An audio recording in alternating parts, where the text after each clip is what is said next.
Falmerabanao indray ny tenako amin'ity zoma raiky amby roapolo volana febroary ity fa indray manolotra anao ny rapsodiny fahamarinana izay mitondra lohateny hoe Sorona Indray Mandeha Ihany. Amin'ny Hebreo 7:7 ka hatramin'ny 9:20 dia milaza fa tahaka nanendrena ny olona ho faty Indray Mandeha Ihany, ary rehefa afaka izany dia hisy fitsarana, dia tahaka izany koa Kristy rehefa natolotra Indray Mandeha hitondra ny ota-maro. Ny ampahany voatsipika amin'ny andiny etsy ambony, raha araka ny dikateny hafa dia toa milaza fa indray androany Kristy dia atolotra anaisitra ny fahotany maro. Tsy izany ihany anefa lazainy, ny teny fanonerana dia hoe natolotra Indray Mandeha Kristy noho ny fahotan'ny olombelona. Misy dikateny hafa izay mandika azy io araka ny tokony ho izy. Izao voalaza ao, ary tahaka nanendrena ny olona ho faty Indray Mandeha, ary rehefa afaka izany dia hisy fitsarana, dia tahaka izany koa Kristy efa natolotra Indray Mandeha hitondra ny fahotany maro. Hebreo 7:7 ka hatramin'ny 9:20. Midika izany fa tsy misy fanatitra noho ny ota hafa, tsy ilaina intsony zany. Jesosy efa natao sorona, ary tamin'io sorona iray io ihany dia vita ny zavatra rehetra. Aleluia! Sorona Indray Mandeha Ihany.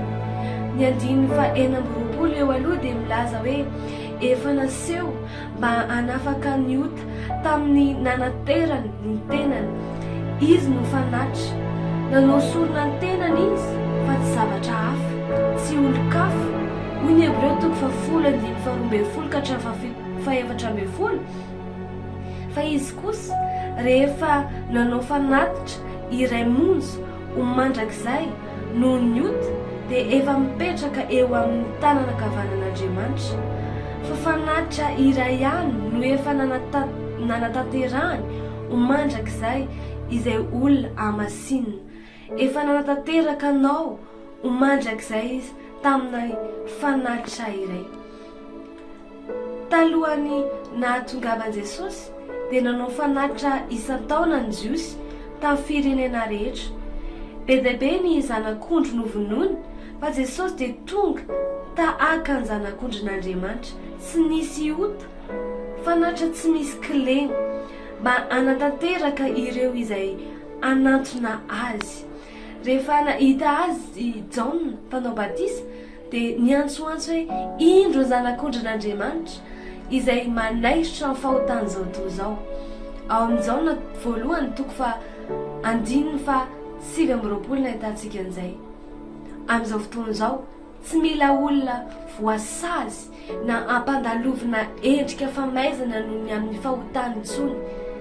Kristy efa natao sorona ho antsika.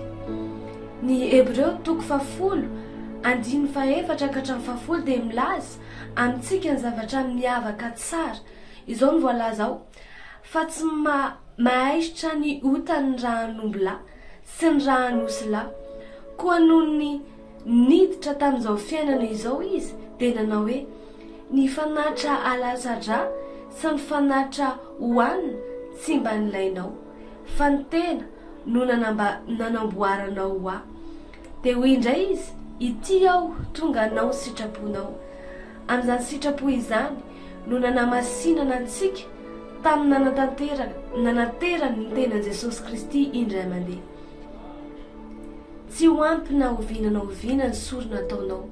Noho izany, ny tsara indrindra dia ny manaiky ny sorona nataon'i Jesosy ho anao. Noho izany, sorona fitokana izany no nahatonga anao ho tanteraka mandrakizay. Koa aoka ho fantatrareo rahalahy fa izany lehilahy izany no hitoriana famelan-keloka aminareo, ary ao aminy no anamarinana izay rehetra mino ho afaka amin'ny eloka rehetra, izay tsy azo nanamarinana anareo tamin'ny alalan'i Mosesy. Asan'ny Apôstôly 3:30 ka hatramin'ny 7:30 isaorana ny Andriamanitra. Aleluia! Rapsodiantsika dia mampatsiahy anao fa efa namariny ianao tamin'ny alalan'ny sorona izay hoe Jesosy Kristy. Efa marina ianao, tsy